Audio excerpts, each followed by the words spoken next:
जय हिंद दोस्तों, आपका स्वागत है आपके अपने यूट्यूब चैनल करियर पे टीचिंग पर। दोस्तों, उम्मीद करता हूँ कि आप सभी लोग स्वस्थ होंगे, मस्त होंगे और अपनी आगामी परीक्षाओं की तैयारी अच्छी तरीक़ा से कर रहे होंगे।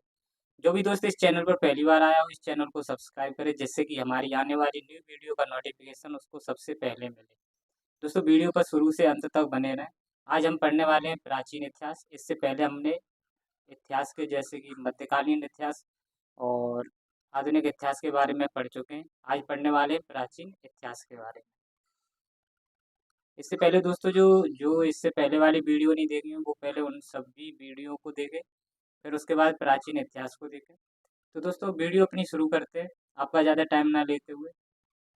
हम पढ़ने वाले हैं इतिहास के बारे में। दोस्तों, इतिहास का मतलब क्या होता है? इतिहास एक संस्कृत वर्ड है जिसका अगर संधि विच्छेद करते हैं इत धन ह और धन आस, जिसका मतलब होता है दोस्तों, इत का मतलब होता है यहाँ पर ऐसा ही, और हा का मतलब होता है निश्चित रूप से,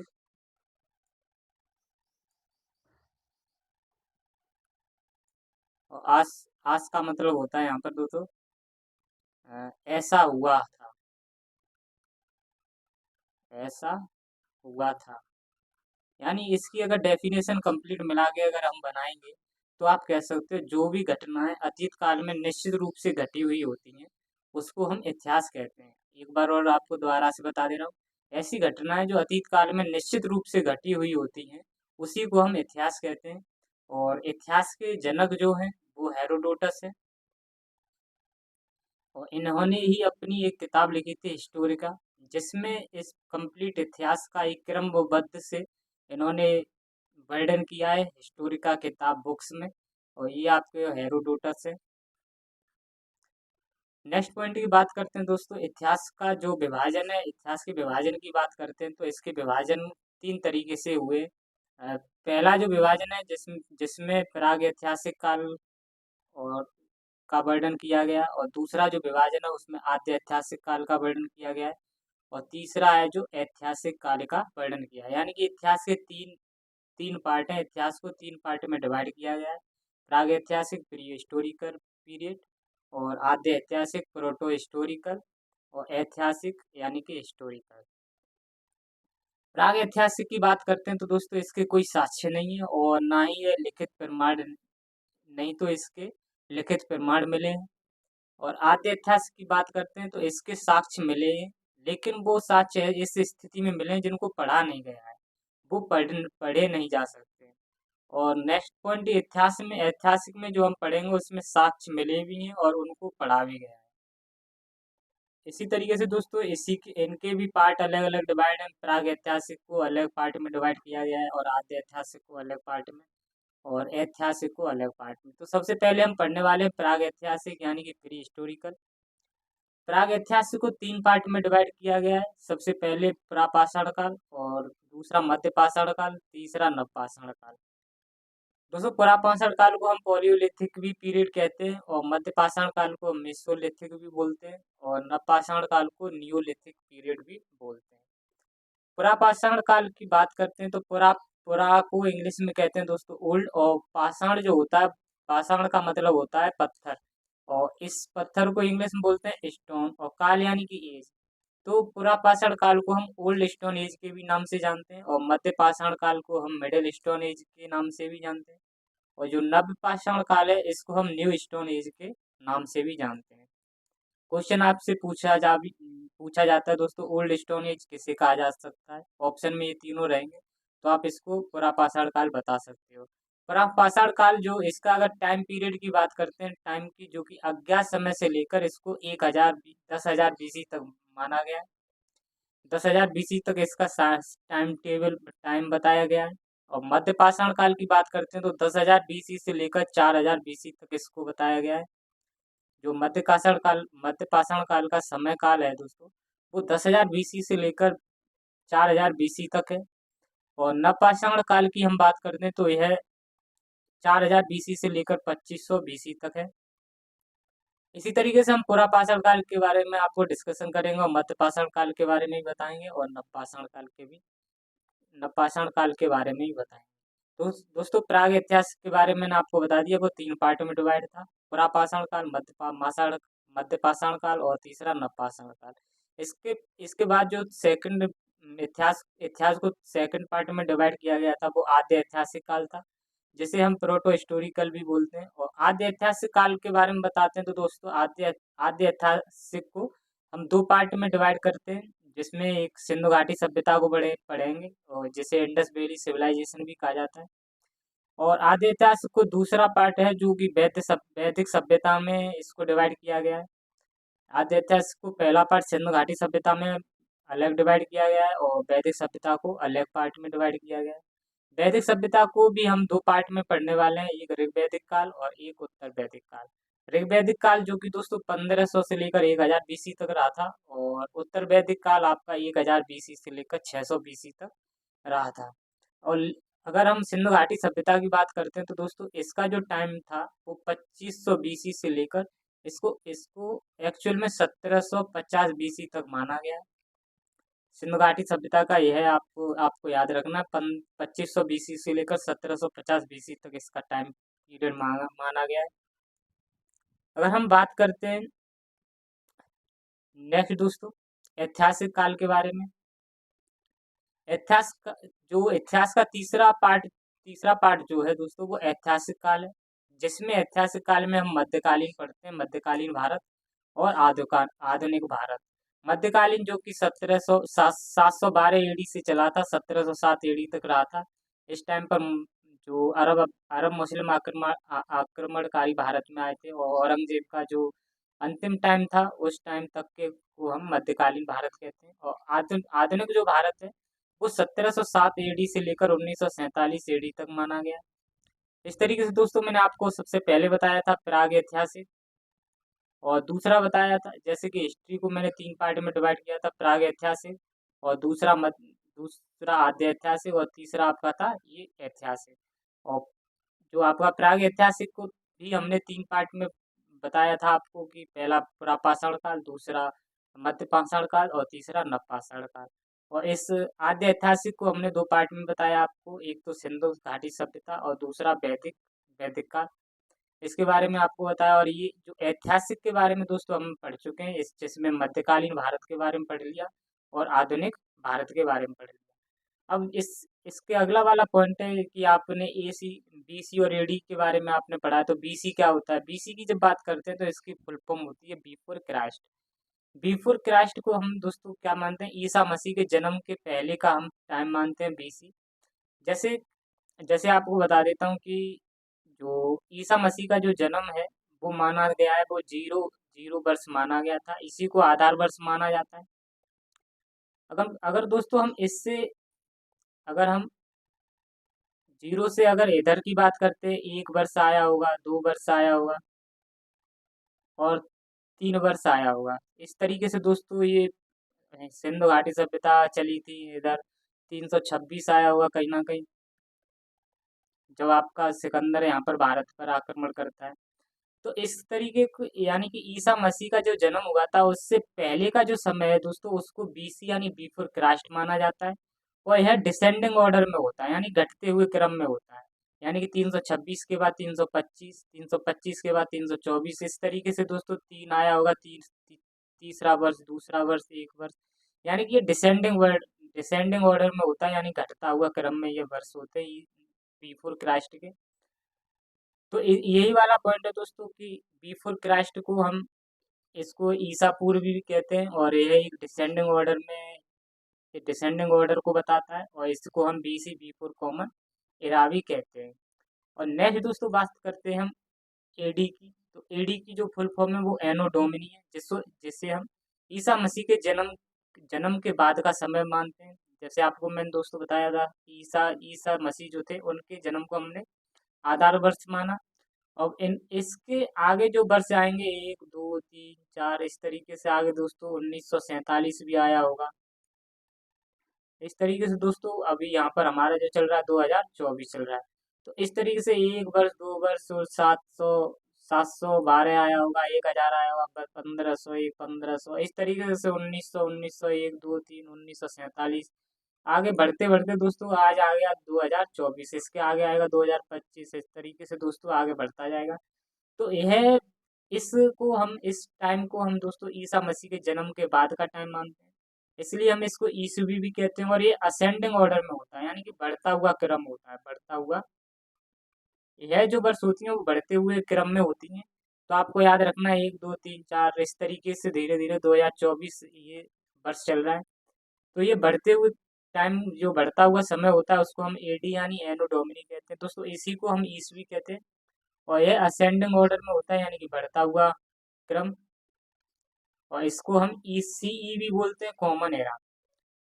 नोट में आपको दोस्तों याद रखना है कि जो डायनासोर का जो अंत हुआ था वो 6.5 करोड़ वर्ष पहले इसका अंत हुआ था, जिसका कारण बना था कि पृथ्वी से एक उल्कापिंड टकरा गया था, और जिसकी जिसकी वजह से दोस्तों यहाँ पर डायनासोरों की सबकी मृत्यु हो गई थी।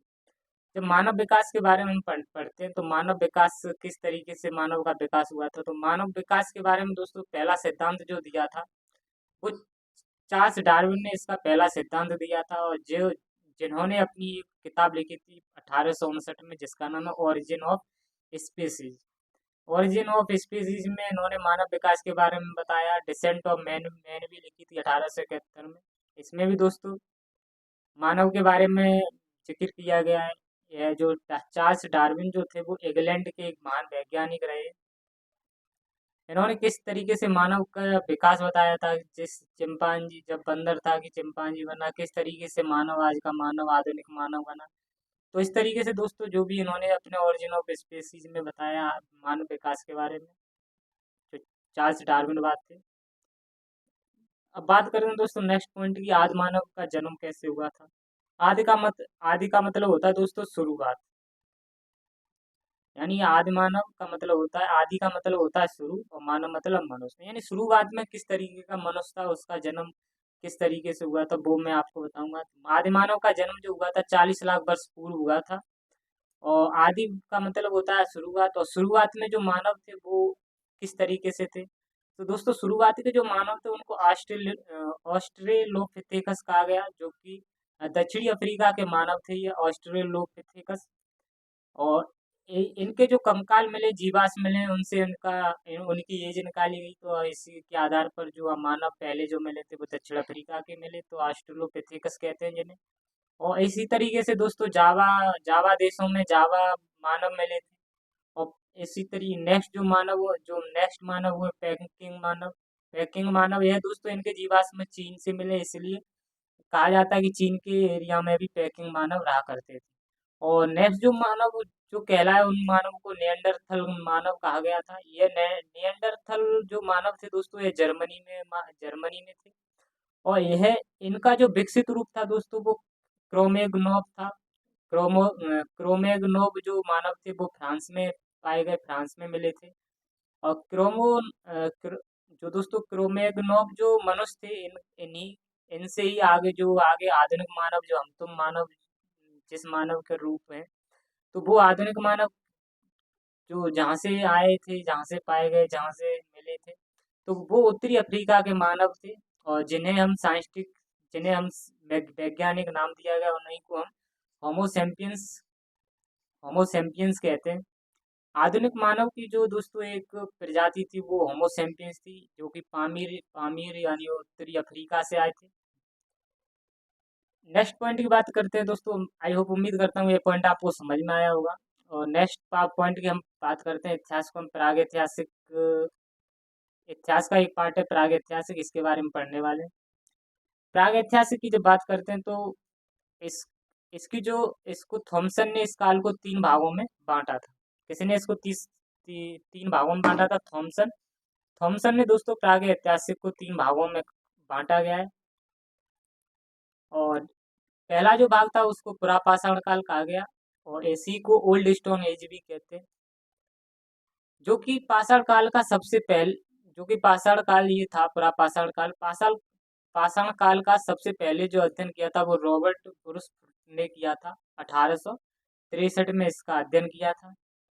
और पुरापाषाण काल में जो मानव थे वो पत्थर का प्रयोग करना जानते थे, करना सीख गए थे। और ये शिकार का इनको लेकिन अल्प ज्ञान था, थोड़ा सा ज्ञान था इनको शिकार करने का। और यहाँ पर पुरापाषाण काल में जो मनुष्य थे वो कच्चा मांस खाते थे। इनको आग जलाना बाद में आया था दोस्तों, तो पहले ये कच्चा मांस खाते थे। जब इस पुरापाषाण काल में इन्होंने आग जलाना सीखा था, और आग जलाने के जो सबसे पहले प्रमाण मिले थे वो चीन की एक गुफा है जिसका नाम है चाओजू गोजियन। चाओजू गोजियन में एक गुफा है चीन में, यहाँ पर इस आग जलाने के प्रमाण मिले हैं कि सबसे पहले मनुष्य ने पुरापाषाण काल में आग जलाना जो सीखी थी वो चीन में सीखी थी। इसके बाद नेक्स्ट पॉइंट की बात करते हैं तो मध्यपाषाण काल की दोस्तों, जो भी एक प्राग ऐतिहासिक का ही पार्ट है। मध्य पाषाण काल को मिडिल स्टोन एज कहते हैं, इसे लघु पाषाण काल भी कहा जाता है। और मध्य पाषाण काल में जो मनुष्य थे वो तीर कमान का प्रयोग करना सीख गए थे। जैसे कि शिकार, इससे पहले ये दोस्तों शिकार करते थे तो इनको पता नहीं था, जानवर हमला कर देते थे। तो बचने के लिए इन्होंने उपाय निकाला, तीर कमान का प्रयोग किया, तीर कमान चलाना सीखे।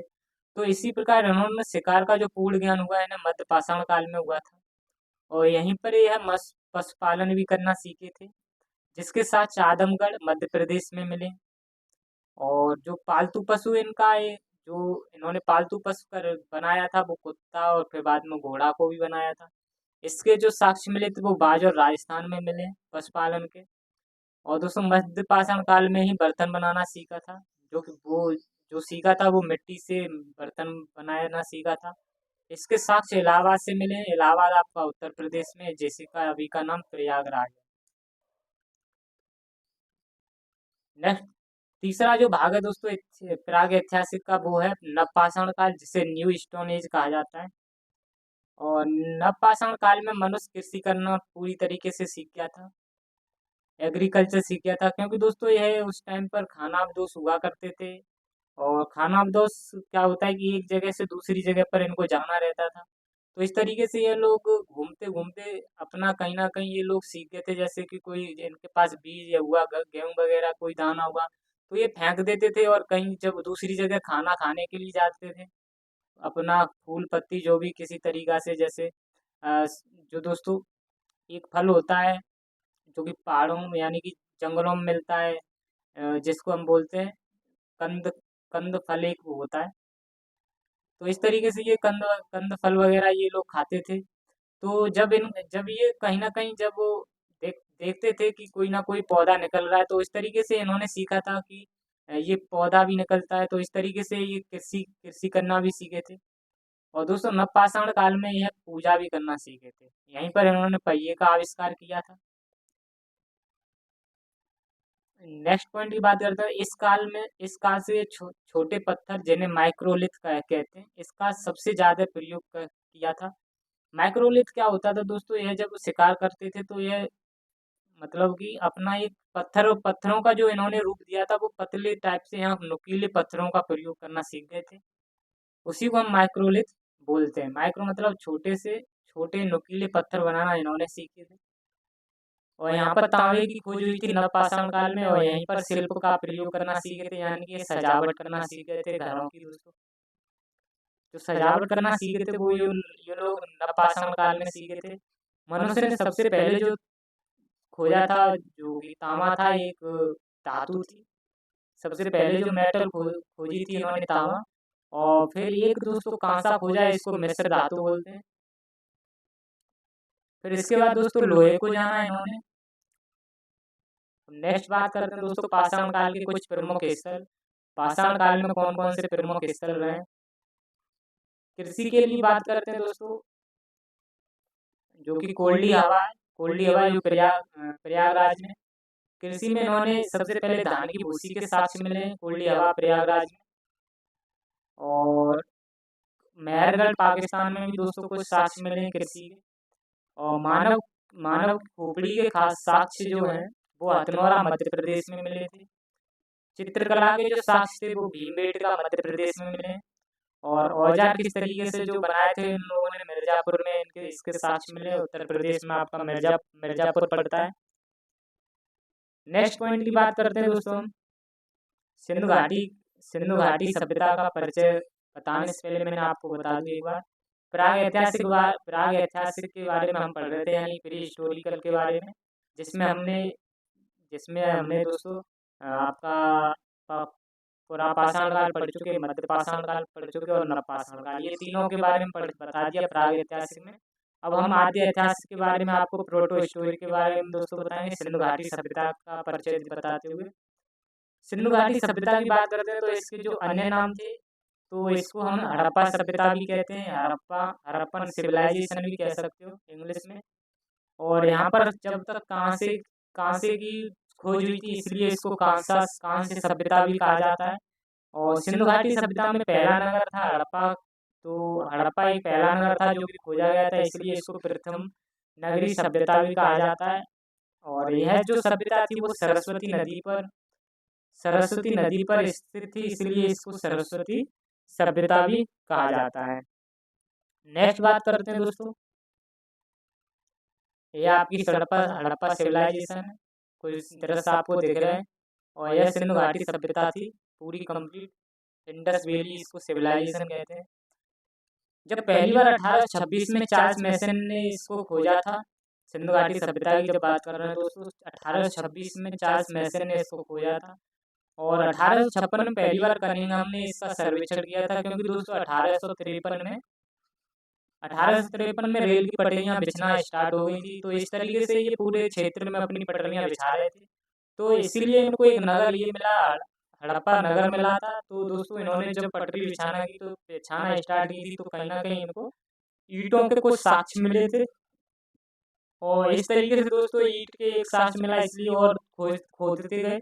तो जब इन्होंने कंप्लीट खोद लिया तो इनको पूरा नगर मिल गया था। तो इस तरीके से इस हड़प्पा एक स्थल था, नगर था, उसकी इनको खोज हुई। 1856 में बल्टन बंधुओं ने हड़प्पा सभ्यता की सूचना सरकार को दी। जब ये खोज हो गई थी दोस्तों हड़प्पा की, तो बल्टन बंधु थे, इन्होंने सरकार को सूचना दी। और इसका समय काल जो बताएं, सिंधु घाटी सभ्यता का 2500 बीसी से लेकर 1750 बीसी तक इसका समय काल है।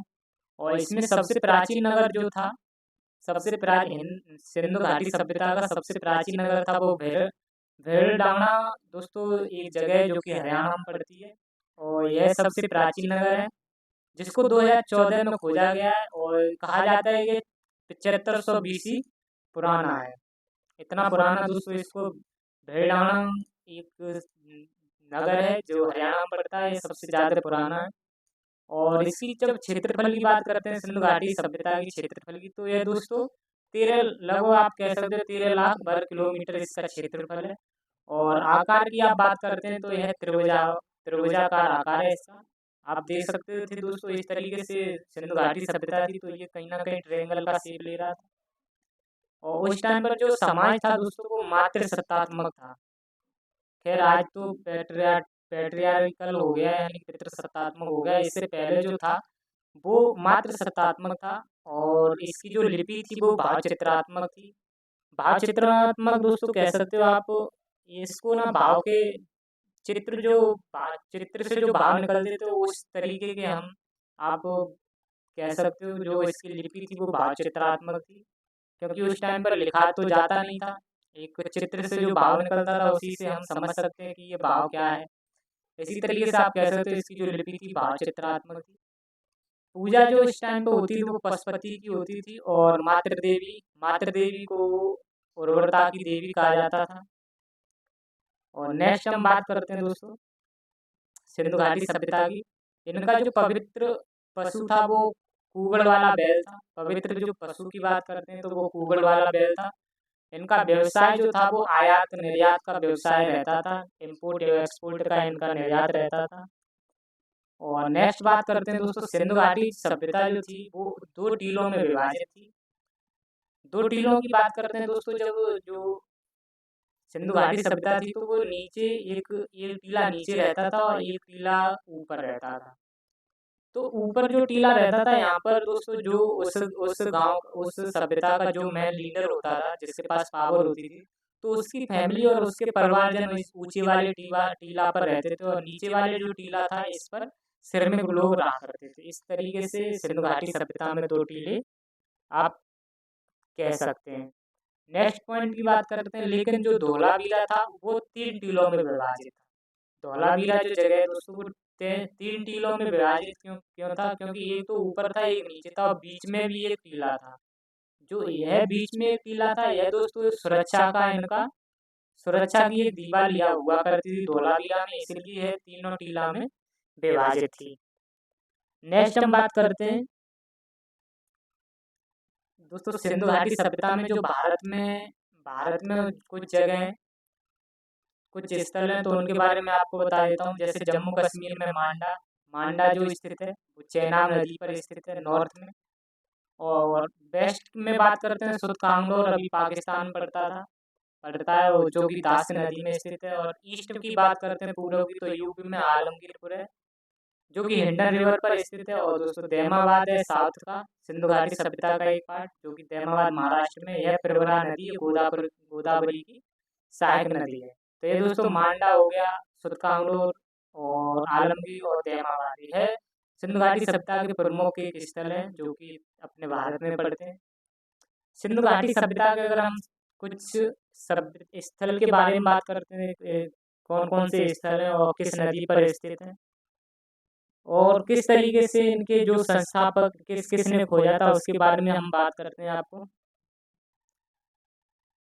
पहला है दोस्तों हड़प्पा हड़प्पा हड़प्पा एक स्थल है सिंधु घाटी सभ्यता का। इसकी खोज 1921 में हुई थी, जो कि रावी नदी पर स्थित है। दयाराम साहनी ने इसकी खोज करता है, जो कि दोस्तों यह खोजा गया था पाकिस्तान में।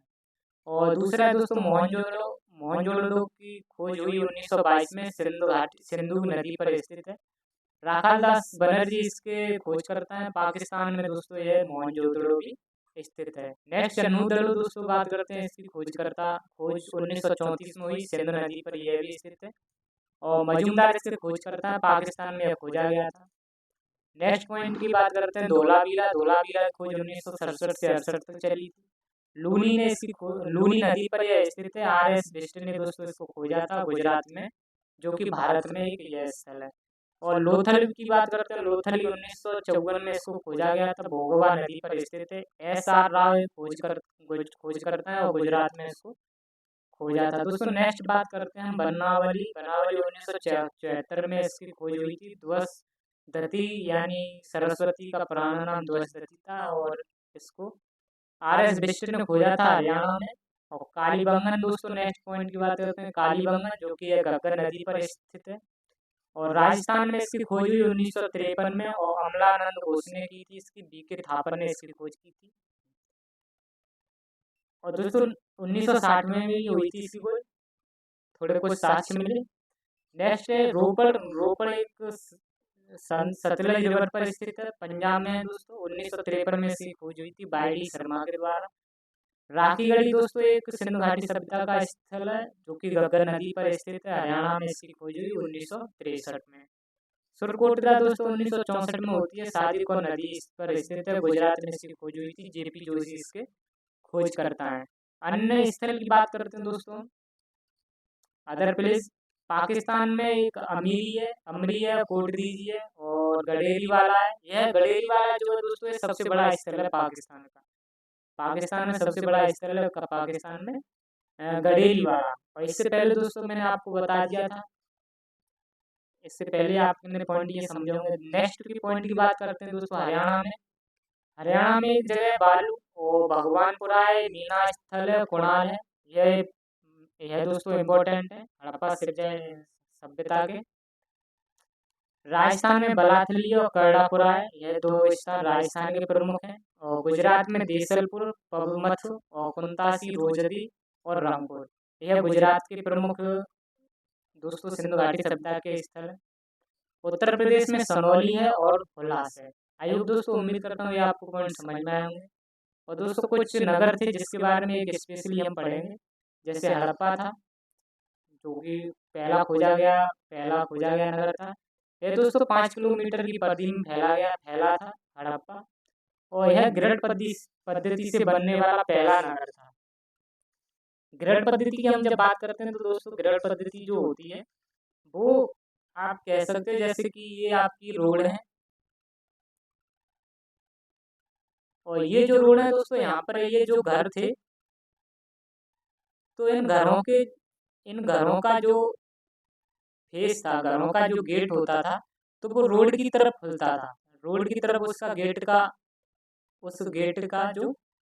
का जो मुख होता है वो रोड की तरफ होता था, इसलिए इसको कहते हैं ग्रिड पद्धति। आई होप दोस्तों, उम्मीद कर रहा हूँ कि ये ग्रेड पद्धति समझ में आई होगी। रोड की तरफ जो मकान थे उनके दरवाजे रोड की तरफ हुआ करते थे, और सब दफनाने के साक्ष्य भी मिले हैं हड़प्पा टाइम पर, और कपास की खेती होती थी, इसके साक्ष्य मिले हैं हड़प्पा में। और यहाँ पर सुरक्षा का दुर्ग था दोस्तों, सुरक्षा का एक दुर्ग था, जो कि A.B. व्हीलर ने इसको बताया था। मुद्रा बनाने में इसमें सेल गढ़ी दोस्तों, मुद्रा बनाने में एक सेल गढ़ी थी जगह, मुद्रा बनाई जाती थी। मोहनजोदड़ो की बात करते हैं दोस्तों, इसका जो अर्थ होता है मृतकों का टीला होता है, और सिंधु घाटी का जो बगीचा कहा जाता है मोहनजोदड़ो को। सर्वाधिक जनसंख्या और दूसरा सबसे बड़ा स्थल मोहनजोदड़ो था। यहाँ पर विशाल अन्नागार अन्नागार मिले और विशाल स्नानागार। अन्नागार आप कह सकते हो दोस्तों, यहाँ पर बहुत सारा गेहूं, जौ और इस तरीके से जो भी अनाज हुआ करता था वो यहाँ रखा जाता था, इसलिए इसको अन्नागार कहा जाता था। स्नानागार इसको इसलिए कहते हैं क्योंकि ये एक तरीके का स्विमिंग पूल हुआ करता था उस टाइम का, जो कि इसको स्नानागार कहा जाता है। हड़प्पा की जुड़वा राजधानी मोहनजोदड़ो को कहा था, और इसका स्वास्तिक चिन्ह था, जैसे हम जानते हैं ये वाला स्वास्तिक चिन्ह, ये स्वास्तिक चिन्ह इनका हुआ करता था। और बुने कपड़ों के साक्ष्य भी मिले, और यहाँ पर दाढ़ी वाला एक महादेव और पशुपति देवता भी मिले। कांसे की नर्तकी भी दोस्तों यहाँ पर मिली हुई है, जैसे कि ये जो है ये अन्नागार है। नेक्स्ट बात करते हैं, ये दोस्तों स्नानागार है।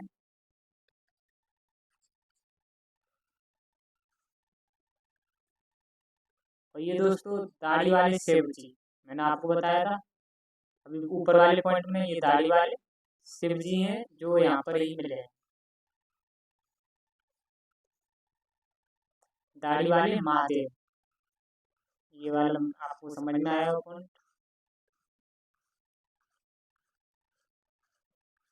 ये हो गए आपके दाढ़ी वाले शिव महादेव।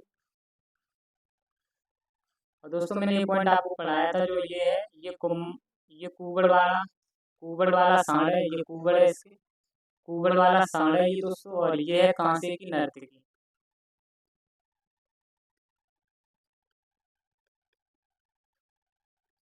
ये हो गई कांसे की नर्तकी। नेक्स्ट दोस्तों पॉइंट पढ़ते हैं, सिंधु घाटी सभ्यता का हम नेक्स्ट जो नगर था वो चन्नूदड़ो था। यहाँ पर मनका बनाने के कारखाने के साक्ष्य मिले, और जो कि मैके ने इनको खोजा है। और बकराकार ईंटें मिली थी यहाँ, और बिल्ली के पीछे कुत्ते के पदचिन्ह के साक्ष्य मिले। और उस टाइम पे दोस्तों जो मेकअप भी किया करते थे उसकी एक इनको मेकअप किट मिली थी, जिसमें काजल लिपस्टिक के भी साक्ष्य मिले थे। और दवात मिली है, जो दोस्तों इंक वाली दवात होती है, वो भी यहाँ पर साक्ष्य मिले। और एकमात्र नगर था जिसमें सुरक्षा की दीवारें नहीं थी दोस्तों, यह चन्नूदड़ो जो था, यह एक ऐसा पहला नगर था यहाँ पर कोई सुरक्षा की दीवार नहीं थी। नेक्स्ट पॉइंट दोस्तों बात करते हैं लोथल की।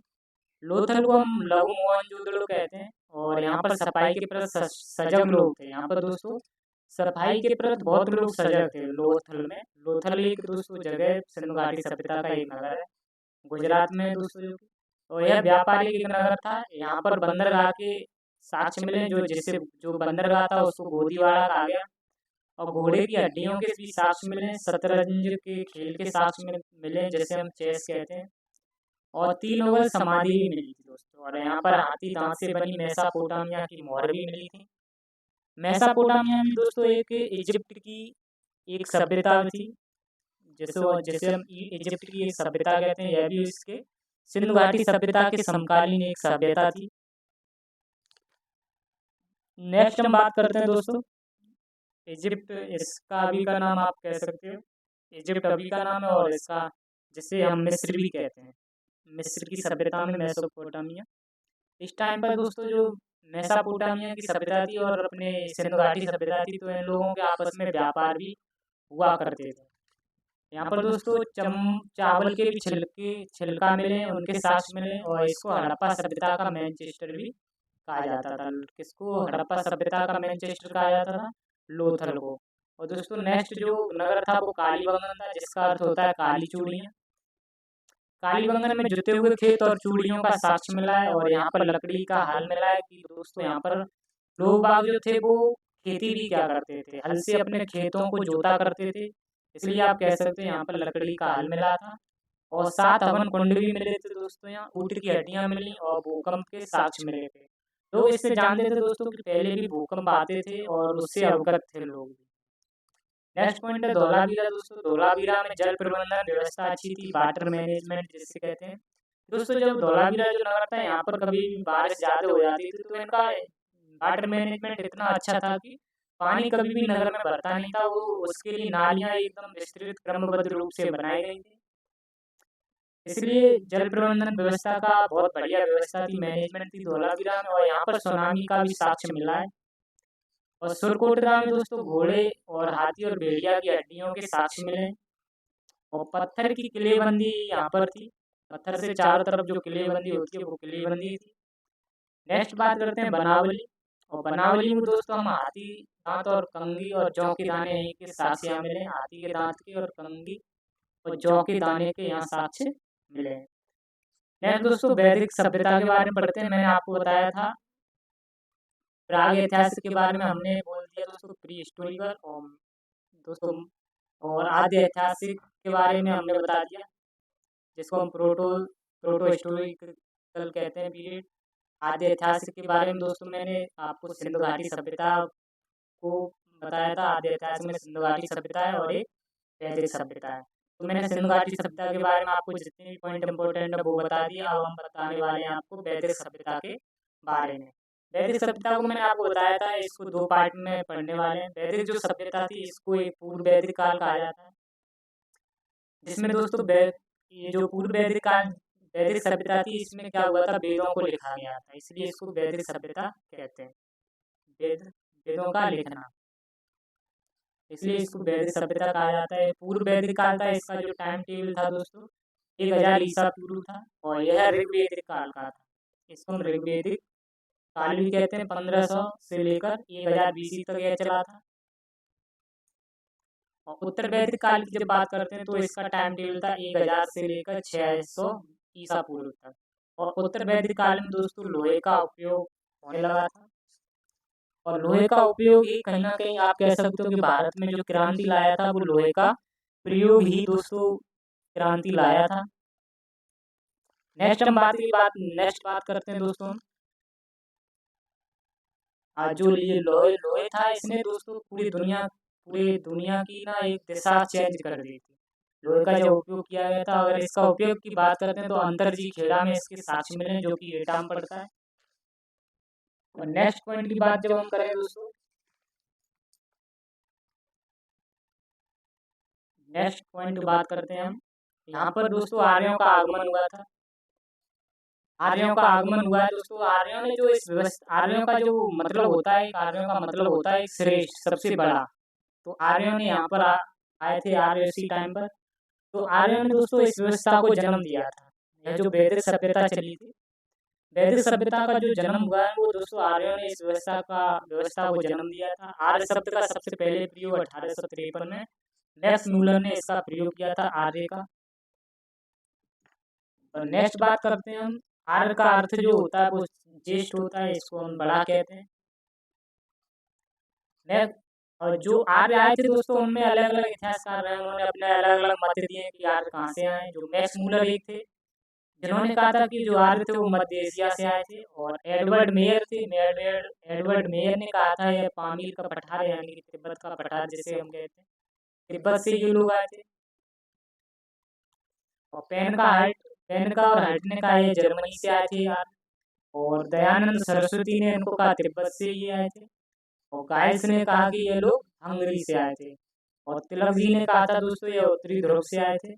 लेकिन इनमें से सबके मतों को नकार दिया गया। जो मैक्स मूलर थे इनके ही मतों को सबने सत्य माना। मैक्स मूलर के जो मत थे इनके मत को ही सबने सत्य माना। तो कहा जाता है कि जो आर्य लोग थे वो मध्य एशिया से आए थे। आर्यों के दोस्तों पंचजन के बारे में पढ़ते हैं। तो जब दोस्तों आर्य आ गए थे यहाँ पर तो इन्होंने अपने एक क्षेत्र का एक अच्छी तरीके से सिस्टम बनाया, यानी किस तरीके से क्षेत्रों का निर्माण हुआ उस तरीके से इन्होंने क्षेत्रों का एक सिस्टम बनाया कि क्षेत्र की सबसे बड़ी इकाई क्या होगी, सबसे छोटी इकाई क्या होगी।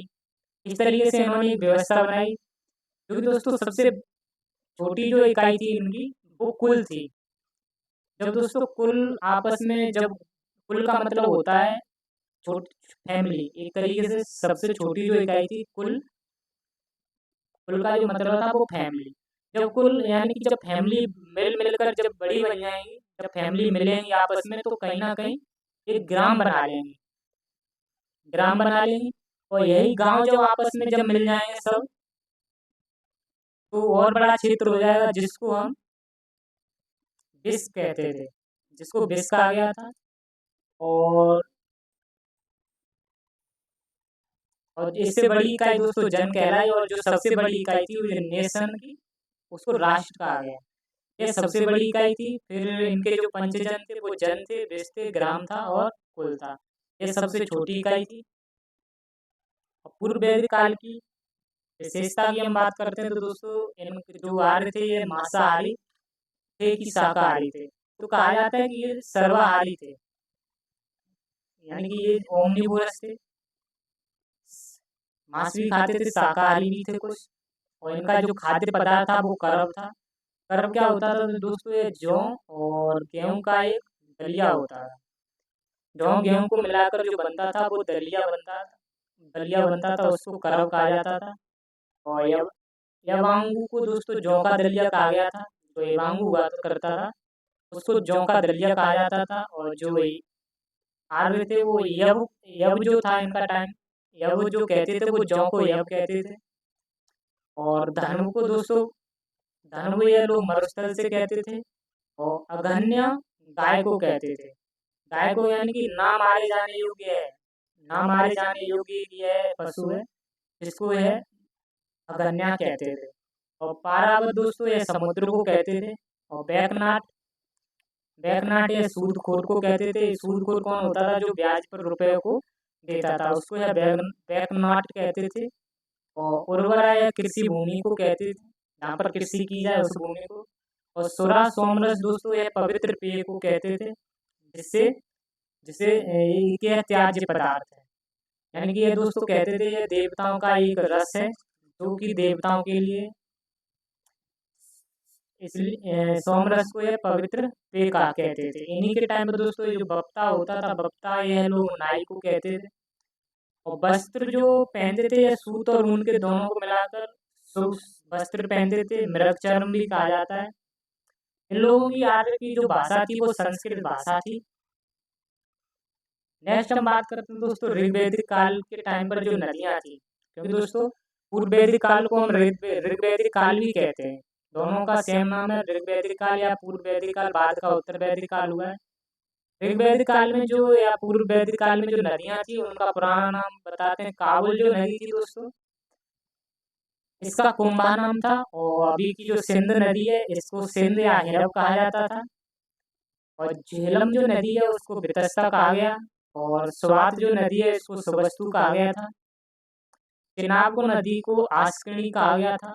गंडक को सदानीला कहा गया। और घग्गर को ध्वसदती सरस्वती कहते हैं। और रावी नदी को परुष्मणी कहते हैं, परुष्मणी। और गोमती को गोमल, व्यास नदी को विपाशा। और सतलज नदी को शतुद्रु। और कुर्रम को नदी को कुरुम कहा गया दोस्तों, क्रमु। नेक्स्ट दोस्तों बात करते हैं ऋग्वैदिक कालीन की समाज की जो विशेषता थी ऋग्वैदिक कालीन की, वो विशेषताएं आपको बताते हैं। यह जो समाज था ऋग्वैदिक काल के टाइम का, यह पितृसत्तात्मक समाज बन चुका था। इससे पहले दोस्तों हमने पढ़ा था सिंधु घाटी सभ्यता में मात्र सत्तात्मक था। और धीरे धीरे परिवर्तन चेंज हुए और इस तरीके से जब ऋग्वैदिक काल आया तो इसके टाइम पर जो समाज बन चुका था वो पितृसत्तात्मक समाज बन चुका था। और इनकी जो भाषाएं हुआ करती थी वो आप बता चुका हूँ, संस्कृत। और प्रमुख देवता जो थे दोस्तों वो इंद्र थे। और यह उत्तर वैदिक काल में प्रजापति हो गए थे।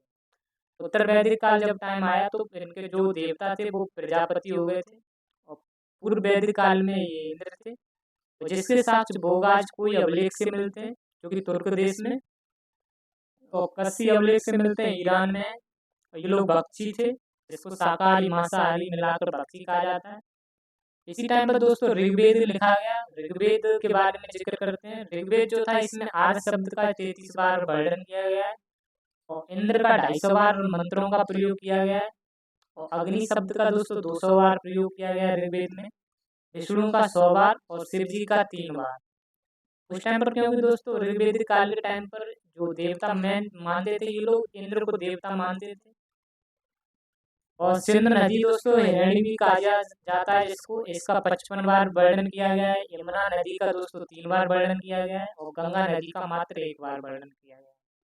और सरस्वती नदी को ये सबसे पवित्र नदी मानते थे जिसका वर्णन 50 बार किया गया है। इसी तरीके से दोस्तों वैदिक साहित्य की हम कुछ वैदिक साहित्य के बारे में जानते हैं, कौन कौन से साहित्य रहे। साहित्य में सबसे पहले जब बात करते हैं तो उपनिषद उपनिषद जो लिखे हुए उपनिषद को ही हम वेदांत कहते हैं, क्योंकि उपनिषद जो थे दोस्तों इनके लिखने का एक क्रम क्रम था। इनके लिखने का एक क्रम था। सबसे पहले जो लिखे गए थे वो वेद लिखे गए थे दोस्तों। जब वेदों की जब भाषा लोगों को समझ में नहीं आई तो इनके लिए ग्रंथ बनाए गए। तो इनको पढ़ने के लिए दोस्तों ब्राह्मण ग्रंथ लिखे गए। जब ब्राह्मण ग्रंथ भी नहीं समझ में आ रहे तो इनको समझाने के लिए आर्यक आर्यायक ग्रंथ बनाए गए जो कि जंगलों में लिखे गए थे, इसलिए आर्यायक बोलते हैं इनको। और जब दोस्तों ये भी समझ में नहीं आए तो उपनिषद लिखे गए थे। और उपनिषद को दोस्तों कहा गया कि आप अब ये उपनिषदों का मतलब होता है कि सामने बैठा कर समझाना, सामने बैठा कर हमको पढ़ाना या निकट बैठा कर पढ़ाना। जो समझ निकट बैठा कर जब समझाया जाता है तो उसी को दोस्तों उपनिषद कहा गया है। तो ये उपनिषदों को जब सामने बैठा कर समझाया जाता था इसलिए इनको उपनिषद कहा गया। और उपनिषद की जब बात करते हैं तो 108 उपनिषद थे, जिसमें जिसके वर्णन है दोस्तों चार दोस्तों जो कि सिर्फ गद्य में लिखे गए थे जिसको प्रोज बोलते हैं, और 2 दोस्तों गद्य और पद्य दोनों में लिखे गए थे और 102 सिर्फ पद्य यानी कि पोएट्री में ही लिखे गए थे। 4 की बात करते हैं दोस्तों जिसमें एक कंठ था और एक ईश था, एक श्वेतांबर, एक मैत्रेयी था। और गद्य पद्य दोनों में जो थे उपनिषद वो जिसमें एक दोस्तों कृष्ण और एक कैन, 2 ग्रंथ ये लिखे गए। दो दो उपनिषद ये थे दोस्तों। सिर्फ पद में की बात करते हैं उनमें से मात्र 102 जो थे अकेले वो पद में ही थे दोस्तों। उपनिषद जो अगर मुख्य उपनिषद की बात करते हैं तो उपनिषद मुख्य जो थे वो 13 थे। सबसे बड़ा जो उपनिषद था वो बृहदारण्यक उपनिषद था। और जिसमें से अगर हम बात करते हैं बृहदारण्यक जो उपनिषद था दोस्तों, इसमें याज्ञवल्क्य और गार्गी के संवाद जिसे हम मैत्री का अर्थ कहते हैं, इनके दोनों के संवाद का जिक्र किया गया है। और जो एक दोस्तों संस्कृत का है एक श्लोक है, तमसो माँ ज्योतिर्गमय, यानी कि तमसो माँ ज्योतिर्गमय यानी कि अंधेरे से, हे माँ मुझे अंधेरे से उज्जवल यानी कि ज्योति की ओर ले जाओ। तो इसका मतलब तमसो माँ ज्योतिर्गमय का मतलब हो गया। और ओम शब्द का दोस्तों ओम शब्द का भी प्रयोग इस बृहदारण्यक उपनिषद में दिया गया है। बृहदारण्यक सबसे छोटे उपनिषद की बात करते हैं दोस्तों हम, तो जो कि मांडव्य उपनिषद है। और यह मांडव्य उपनिषद जो है दोस्तों ये मुंडक उपनिषद से अलग है। ये अलग उपनिषद है मुंडक उपनिषद, जिसमें सत्यमेव जयते जो एक दोस्तों यही कथन है, यह सत्यमेव जयते जो है यह मुंडक उपनिषद से लिया गया है। आप सभी जानते हैं अशोक का जो चिन्ह है स्तंभ उस पे ये सत्यमेव जयते लिखा गया है, जो कि मुंडकोपनिषद से लिया गया है। एक दोस्तों कंठोपनिषद है। इस कंठोपनिषद में यम नचिकेता के संवाद की बात की गई है, किस तरीके से यमराज नचिकेता जो था दोस्तों उसको समझाते हैं मृत्यु के बारे में। और दोस्तों इसी में नेक्स्ट बात करते हैं हम संस्कार जो होते हैं, संस्कार की बात करते हैं। संस्कार भी दोस्तों 16 संस्कार होते हैं और एक यह संस्कार है जिसमें यह इम्पोर्टेंट एक गर्भाधान संस्कार है, जिसमें कहा जाता है कि स्त्री पुरुष का संबंध जो होता है वो वंश वृद्धि के लिए होता है। वह भी एक संस्कार होता है जिसको गर्भाधान संस्कार कहा जाता है। एक दोस्तों पुंसवन संस्कार होता है जिसमें उत्तम संतान को प्राप्त करने के लिए यह भी संस्कार किया जाता है। संस्कार आप सभी जानते हो, जिस तरीके से मुंडन होता है वो भी एक संस्कार होता है। जनेऊ धारण करते हैं वो भी एक संस्कार होता है। ये सब संस्कार ही होते हैं दोस्तों। जब मृत्यु हो जाती है तो वो भी एक संस्कार होते हैं यार, इसलिए मैं आपको बता रहा हूँ जो संस्कार होते हैं वो 16 संस्कार होते हैं। नेक्स्ट बात करते हैं जाति कर्म संस्कार होता है दोस्तों, जिसमें शहद और घी घी घी होता है दोस्तों जाति कर्म संस्कार में। और ये नामांकन संस्कार होता है जो इसमें नाम की बात की जाती है। निष्क्रमण संस्कार होता है दोस्तों, सूर्य चंद्रमा के दर्शन करवाने होते हैं इसमें। और एक अन्न प्राशन संस्कार होता है जिसमें पहली बार अन्न खिलाया जाता है। एक चूड़ा कर्म होता है संस्कार दोस्तों, जिसमें मुंडन कराया जाता है। और एक कर्ण भेदन जिसमें कान छेदना होता है। और यज्ञोपवीत संस्कार होता है दोस्तों, जिसमें जनेऊ धारण किया जाता है। एक समावर्तन संस्कार होता है और एक अंत्येष्टि संस्कार होता है। ये जो दोस्तों अंत्येष्टि संस्कार जब होता है जब मृत्यु हो जाती है, मृत्यु के बाद जो संस्कार होता है वो अंत्येष्टि संस्कार होता है, एक समावर्तन संस्कार होता है। आर्य सभ्यता में दोस्तों हम जाति व्यवस्था के बारे में वर्णन करते हैं। तो उस टाइम पर दोस्तों आर्य समाज जब था, आर्य सभ्यता के टाइम पर यानी कि ऋग्वेदिक काल के टाइम पर दोस्तों जो था वो जाति कास्ट सिस्टम जो था वो वंश के यानी जन्म के आधार पर नहीं था, ये कर्म के आधार पर था।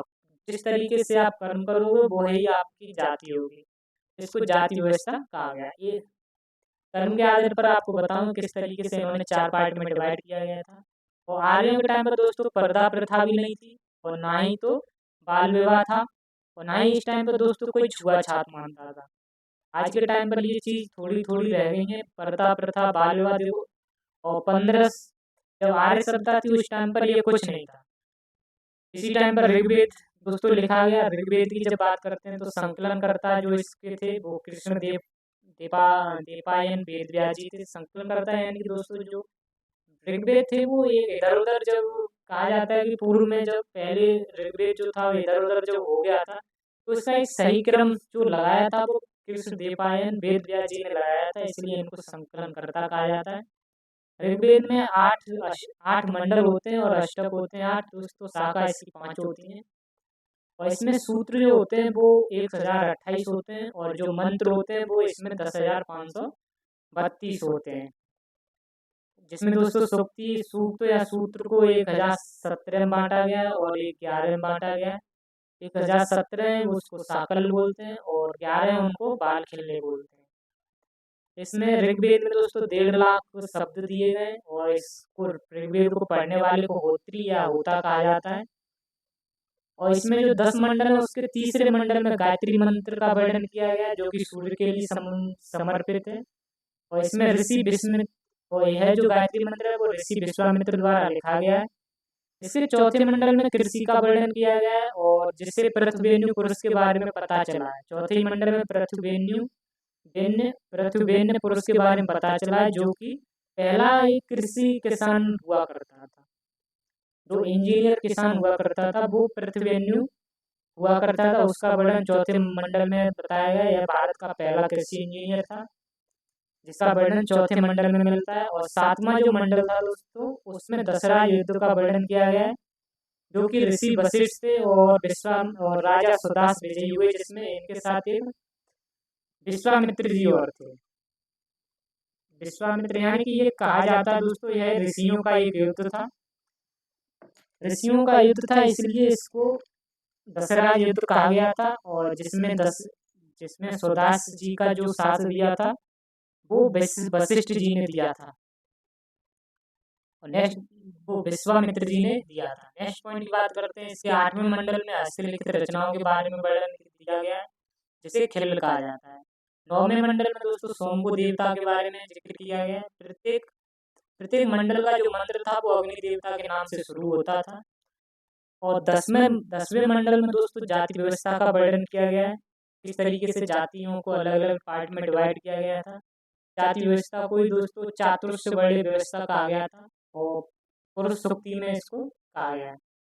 जो सूक्ति की बात करते हैं वो पुरुष सूक्ति में कहा गया है। जो जाति व्यवस्था थी वो दोस्तों कर्म के आधार पर थी। जो ब्राह्मण थे तो ब्राह्मण एक जाति थी। ब्राह्मण जाति किस तरीके की थी, जो कि शिक्षा देते थे वो लोग ब्राह्मण कहलाते थे। और जो लोग दरबार में किस तरीके से रक्षा करते थे वो लोग क्षत्रिय कहलाते थे।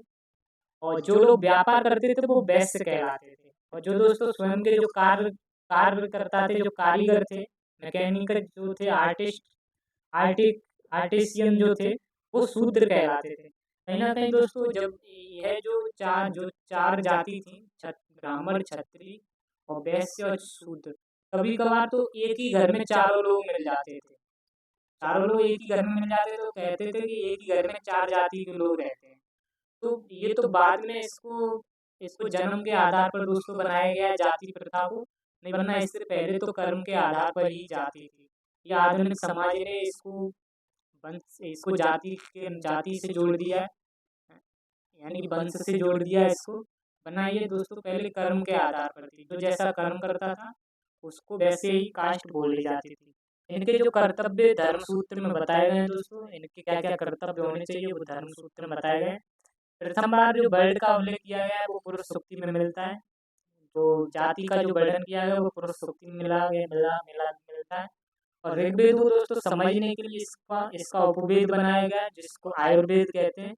लेकिन सुश्रुत के अनुसार दोस्तों आयुर्वेद जो है उसको अथर्ववेद का उपवेद माना गया है। लेकिन बाद में दोस्तों कई जो ऋषि मुनि थे, कई इतिहासकारों ने इसको ऋग्वेद का ही उपवेद माना है। ऋग्वेद की रचना पूर्व वैदिक काल में हुई थी, इसलिए पूर्व वैदिक काल को ऋग्वेद काल भी कहते हैं। और इसके टाइम पर दोस्तों लोहा की खोज हुई थी, लेकिन यहाँ पर तंबाकू का कोई ज्ञान नहीं था। इसके बाद दोस्तों पूर्व वैदिक काल के बारे में मैंने आपको बता दिया। अब हम पढ़ते हैं उत्तर वैदिक काल के बारे में। और उत्तर वैदिक काल जो था वो 1000 बीसी से लेकर 600 बीसी तक था। और इसमें उत्तर वैदिक काल में वेद त्रयी या त्रयी की रचना की गई, जिसमें अथर्ववेद अथर्ववेद, सामवेद और यजुर्वेद की रचना की गई है। सामवेद में दोस्तों हम पढ़ते हैं तो इसको संगीत का जनक कहा जाता है, क्योंकि संगीत की जो सबसे पहले जो वर्णन किया गया वो सामवेद में किया गया। जो भी जिक्र हुआ है संगीत से लेकर, म्यूजिक से लेकर, वो सामवेद में इसका जिक्र किया गया। और स्वरों का इसको पहला प्रयोग सामवेद में हुआ है। सामवेद को पढ़ने वाले को उद्धात्री या उद्गाता कहा गया है। इसका जो उपवेद है वो गंधर्व वेद है। इसका संकलन करता है जो कि भरत मुनि है। इसके बाद दोस्तों यजुर्वेद के बारे में पढ़ते हैं। और यह यजुर्वेद जो यज्ञ और कर्मकांड से संबंधित है। इसमें यज्ञ की, कर्मकांड की अ, जो यज्ञ होते हैं कर्मकांड से संबंधित है वो यजुर्वेद है। इसमें यज्ञ और कर्मकांड का उल्लेख किया गया है।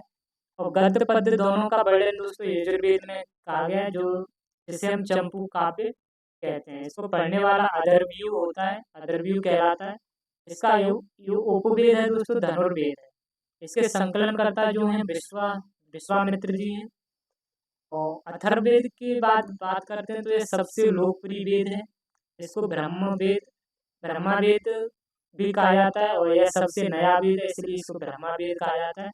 हम जानते हैं कि जादू टोना और वशीकरण कृषि को प्रभावित करने वाले जो कीट हैं और औषधि के बारे में जो जिक्र किया गया, मेडिसिन के बारे में, वो दोस्तों आपका इस अथर्ववेद में इसका जिक्र किया गया। कन्या का जन्म पर इस पे यहाँ पर निंदा बताई गई है। कन्या के जन्म को अच्छा नहीं माना गया है। पढ़ने वाला इसको ब्रह्मा जी होते हैं। और उपवेद इसका शिल्पवेद है। संकलन करता दोस्तों विश्वामित्र है। इससे पहले भी संकलन करता विश्वामित्र थे। और दोस्तों वेदों को समझ जो उपनिषद थे, वेदों को समझने के लिए ब्राह्मण ग्रंथ भी लिखे गए थे। यानी कि वेदों को सरल भाषा में रूपांतरण किया गया, जिनके लिए ब्राह्मण ग्रंथ बनाए गए थे। और ब्राह्मण ग्रंथों को दोस्तों वेदों की टीका भी कहा जाता है, क्योंकि वेदों को अच्छा इजी करने के लिए ब्राह्मण ग्रंथ लिखे गए थे। और ऋग्वेद का जो ब्राह्मण ग्रंथ है वो ऐत्रेयी एक ब्राह्मण ग्रंथ है। और संकायन एक ब्राह्मण ग्रंथ है जिसे कोशी तृतीय भी कहते हैं। सामवेद का दोस्तों पंचविश है जिसे प्रोढ़ बोलते हैं। और एक षड्विश है, एक जैमिनी है, एक आर्षे है। बहुत इंपॉर्टेंट है दोस्तों, याद रखना। आपके जो भी परीक्षा है उसमें बहुत ही ज्यादा पूछे जाते हैं कि ऋग्वेद का ब्राह्मण ग्रंथ कौन सा है, सामवेद का ब्राह्मण ग्रंथ कौन सा है। और यजुर्वेद का जो ब्राह्मण ग्रंथ है वो कृष्ण शाखा का तैतृय ब्राह्मण ग्रंथ है। शुक्ल शाखा का सतपथ ब्राह्मण ग्रंथ है। वेरी वेरी इंपॉर्टेंट है दोस्तों। अथर्ववेद का जो ब्राह्मण ग्रंथ है वो गोपत ब्राह्मण ग्रंथ है। और जो कि विप्लवाद की शाखा है। और दोस्तों इस नेक्स्ट बात करते हैं वेदांग की। वेदांग की जो कि 6 वेदांग हैं। एक तो शिक्षा एजुकेशन की बात करता है और दूसरी दोस्तों कल्प की बात करता है। कल्प की आपको बात बताता हूँ। कल्प को हम कह सकते हैं कि मंत्रों की जो जानकारी रखता हो, मंत्रों की जानकारी करने वाला। जो मंत्रों की जानकारी वाले को हम कल्प कहते हैं। निरुक्त होता है लय की जानकारी हो। और संधि दोस्तों एक तरीके से पंक्तियों को क्रमबद्ध बोलने वाली जो जिसमें यूज की जाती है छंद। छंद दोस्तों वेदांग है शिक्षा कल्प निरुक्त छंद और ज्योति जिसमें एस्ट्रोलॉजी की बात होती है। और व्याकरण दोस्तों व्याकरण व्याकरण को जानने वाला व्याकरण होता है। और दोस्तों पहला जो हमारा व्याकरण था वो पाणिनि ने लिखा था, जो संस्कृत का व्याकरण था जिसको हम अष्टाध्यायी बोलते हैं। संस्कृत का जो पहला व्याकरण था वो अष्टाध्यायी था। दोस्तों नेक्स्ट बात करते हैं रामायण की, जिसको अलग अलग लोगों ने अलग अलग भाषा में लिखा है। संस्कृत में जो लिखने वाले थे वो महर्षि वाल्मीकि थे और अवधी भाषा में लिखने वाले इसको थे गोस्वामी तुलसीदास। और रामायण को तमिल में लिखने वाले थे कम्बन। और इसको फारसी में जिसने ट्रांसलेट किया था वो बदायूं ने किया था। कब किया था दोस्तों? ये अकबर के टाइम पर। अकबर के टाइम पर दोस्तों फारसी में कन्वर्ट किया गया था। बंगला में कृतवास ने, अंग्रेजी में दोस्तों RTH गिरफ्त ने। और बाल रामायण जो लिखी है वो भगवती ने लिखी है। तेलुगु भाषा में इसको भास्कर जी ने लिखा है। कन्नड़ में कुमुदेंदु ने लिखा है। मैथिली भाषा में इसको चंदा झा ने लिखा है। रामायण को दोस्तों इस तरीके से इन लोगों ने अलग अलग भाषा में अलग अलग डिस्क्राइब किया है। और इसमें रामचरितमानस में दोस्तों 7 कांड है, एक बाल कांड है। सात सॉरी दोस्तों 7 कांड है, जिसमें से पहला जो है बाल कांड है, दूसरा अयोध्या कांड है। बाल कांड में दोस्तों भगवान श्री राम के बचपन के बारे में बताया गया है। और अयोध्या कांड में अयोध्या के बारे में। और जब श्री राम वन में जाते हैं तो अरण्य अरण्य कांड के बारे में बताया गया है। और किंसंदा कांड के बारे में चौथा है कांड। पांचवा सुंदर कांड है। और छठा दोस्तों लंका कांड है, किस तरीके से लंका में किस तरीके से क्या क्या किया गया था वो। सातवां उत्तरकांड दोस्तों। इस तरीके से 7 है। श्री रामचरितमानस में 7 कांड है। दोस्तों महाभारत के बारे में जो कि वेद व्यास जी ने महाभारत को भगवान श्री गणेश जी ने सबसे पहले इसको लिखा था। लेकिन बाद में दोस्तों इसको जो बाद में इसका जो एकदम संकलन जो किया था वो वेद व्यास जी ने किया था। इसको महाभारत को दोस्तों जो पुराना नाम है वो जय संहिता इसका नाम है। इसको जय संहिता भी बोलते हैं। महाभारत को जय संहिता भी कहते हैं, जो कि वेद व्यास जी ने इसको लिखा था। पुराण के बारे में बात करते हैं दोस्तों 18 पुराण है। सबसे पुराना जो पुराण है वो मत्स्य पुराण है, जिसमें सातवाहन वंश के बारे में जिक्र किया गया है। और दोस्तों भगवान जी के 10 अवतार हैं, जिसमें से पहला मत्स्य अवतार था, कूर्मा अवतार था, बराह का अवतार था दोस्तों। और नृसिंह का अवतार है दोस्तों। और नेक्स्ट वामना अवतार है, किस तरीके से दोस्तों। और नेक्स्ट है श्री रामचंद्र का अवतार। और नेक्स्ट है कृष्ण जी का। और इसके पहले दोस्तों इसके बाद इससे यहाँ पर आएगा परशुराम जी का अवतार, बुद्ध जी का अवतार है नेक्स्ट। अब आने वाला है दोस्तों भगवान श्री राम का, वो कल्कि का अवतार आने वाला है। पुराण में दोस्तों जो इम्पोर्टेंट पुराण है, विष्णु पुराण में मौर्य वंश की बात की गई है। वायु पुराण है वो गुप्त वंश की बात की गई है। भगवत पुराण में कृष्ण भक्ति के बारे में बताया गया है। और ज्वालोपनिषद के बारे में 4 आश्रम बताए गए हैं दोस्तों, जिसमें एक पहला है ब्रह्मचार्य आश्रम, जिसमें जो स्टूडेंट लाइफ में वो 0 से 25 वर्ष होती है ब्रह्मचर्य। फिर उसके बाद शादी करने के बाद दोस्तों उसको गृहस्थ अवस्था गृहस्थ आश्रम कहा गया। 25 से 50 वर्ष तक वो रह सकता है। फिर वन में निकल जाए वानप्रस्थ अवस्था में दोस्तों इसको कहा गया है, और जो कि 50 वर्ष से 75 वर्ष माना गया है। नेक्स्ट है सन्यास की दोस्तों, 75 से 100 वर्ष तक की सन्यास अवस्था है। पुराणों के जो रचयिता हैं दोस्तों लोमहर्ष और उनके पुत्र उग्र श्रवा इसके अरे रचयिता हैं। और महाजनपद के बारे में दोस्तों हम पढ़ने वाले हैं महाजनपद के बारे में, जो कि 600 ईसा पूर्व से लेकर 400 ईसा पूर्व तक इसके महाजनपद के बारे में जिक्र किया गया है। जो कि 16 अलग अलग दोस्तों लोगों ने अलग अलग जनपद के बारे में बताया गया है। और महाजनपद से पहले जो दोस्तों सबसे छोटी इकाई होती है कुल होती है। फिर कुल से मिलकर ग्राम बनते हैं, ग्राम से मिलकर विश्व बनते हैं, विश्व से मिलकर जन, और जन से मिलकर जनपद, फिर बनता है दोस्तों महाजनपद। तो छोटी इकाई कुल होती है, सबसे बड़ी इकाई महाजनपद होती है। महाजनपद की बात करते हैं 600 ईसा पूर्व में राज्य की परिभाषा है वो बताता है। महाजनपद होता था दोस्तों, वो राज्य हुआ करता था। महाजनपदों के बारे में जब बात करते हैं तो इसके बारे में कुछ ग्रंथों से जानकारी मिलती है। महाजनपदों में दोस्तों बौद्ध धर्म का एक ग्रंथ है आगुंतर निकाय ग्रंथ बौद्ध धर्म का है, जिसमें बताया गया 16 महाजनपद है। ये ग्रंथ है भगवती सूत्र, जो कि जैन धर्म का ग्रंथ है। इसमें भी 16 महाजनपद के बारे में बात किया गया है। और दोस्तों एक संस्कृत व्याकरण का एक ग्रंथ है जिसको अष्टाध्यायी कहा गया है, जिसमें 22 महाजनपद के बारे में बताया गया है। और दोस्तों 16 महाजनपद थे, उसमें से 14 महाजनपद ऐसे थे जहाँ पर मोनार्ची था, यानी राजतंत्र था, यानी कि राजा के बाद भी उसका पुत्र राजा बनेगा। लेकिन दो ऐसे गणतंत्र थे, रिपब्लिक थे, उनमें सिर्फ हुआ करता था कि राज्य का राजा का पुत्र राजा नहीं बन सकता। पहला बज्जी था, ये दुनिया का सबसे पहला गणतंत्र था, और दूसरा था मल्ल। आपको मैं मैप में भी दिखाऊंगा कहाँ कहाँ पर कौन कौन सा जनपद मिलता है। बात करते हैं दोस्तों महाजनपद की और उनकी राजधानी के बारे में। पहला जनपद था मगध, जिसकी राजधानी राजगृह और गिरिब्रज और पाटलिपुत्र, जो कि दोस्तों पूरा बिहार का क्षेत्र था।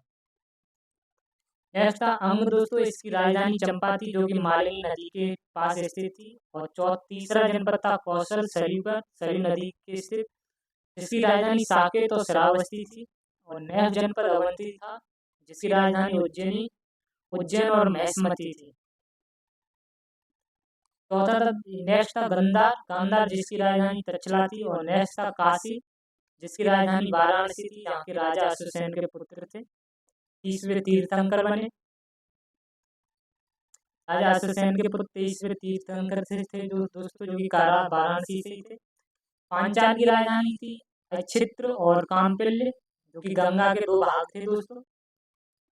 एक थी दोस्तों बच्ची, जो कि वैशाली राजधानी थी, जहाँ से आम्रपाली का संबंध बताया जाता है। कम्बोज थी दोस्तों, इसकी राजधानी हाटक राजापुर जिसे कहा जाता है, इसको घोड़ों के लिए प्रसिद्ध ये था हाटक। और एक थी अस्मक दोस्तों, अस्मक को प्रतिष्ठा या पैठन कहा जाता है। इसको दोस्तों असाका भी कहा जाता है। अस्मक को असाका भी कहा जाता है। और दोस्तों मल्ल थी, जिसकी राजधानी कुशीनगर थी। नेक्स्ट था सूरसेन, एक महाजनपद, जिसकी राजधानी मथुरा थी। नेक्स्ट था मत्स्य, इसकी राजधानी विराटनगर थी। और नेक्स्ट था कुरु, जिसकी राजधानी इंद्रप्रस्थ आज की दिल्ली थी। और नेक्स्ट महाजनपद था वत्स दोस्तों, वत्स, और इसकी राजधानी कौशाम्बी थी। और नेक्स्ट जो था महाजनपद वो चेदी था, जिसकी राजधानी सतमती थी। और जो कि कलिंग शासक खारवेल का संबंध था दोस्तों चेदी से। 2 महाजनपद ऐसे थे जो वर्तमान भारत की सीमा से बाहर थे, जिसमें से एक कम्बोज आता और एक गांधार। जहाँ का गांधार राजा शकुनी था दोस्तों, जहाँ का शासक राजा जो था शकुनी था। 16 महाजनपदों में 8 महाजनपद ऐसे थे जो कि उत्तर प्रदेश में पड़ते हैं। और 16 महाजनपदों में सबसे सर्वाधिक शक्तिशाली जो महाजनपद था वो मगध महाजनपद था। सबसे पूर्वी महाजनपद की बात करते हैं तो वो दोस्तों अंग था। और आपको मैं दिखा देता हूँ कहाँ कहाँ कौन कौन सा पड़ता है। यह दोस्तों महाजनपद कम्बोज था, ये गंधार था, और ये कुरु था दोस्तों। ये था ये दोस्तों पंचाल, ये कौशल था दोस्तों, एक मल्ल था, एक बज्जी, ये दोस्तों अंग था, ये काशी था, ये मगध था, ये दोस्तों सूर्यसेन था, मत्स्य था, और वत्स था दोस्तों, चेत था, अवंती था, और ये दोस्तों असाका था, इसी को अस्मक कहते हैं। आई होप दोस्तों, उम्मीद करता हूँ कि यह वीडियो आपको पसंद आई हो। और अगर वीडियो पसंद आई तो वीडियो को लाइक करें और चैनल को सब्सक्राइब करें, जिससे कि हमारी आने वाली न्यू वीडियो का आपको नोटिफिकेशन सबसे पहले मिले। आज के लिए इतना ही दोस्तों, मिलते हैं आपसे नेक्स्ट वीडियो में। जय हिंद, जय भारत, जय मां सरस्वती।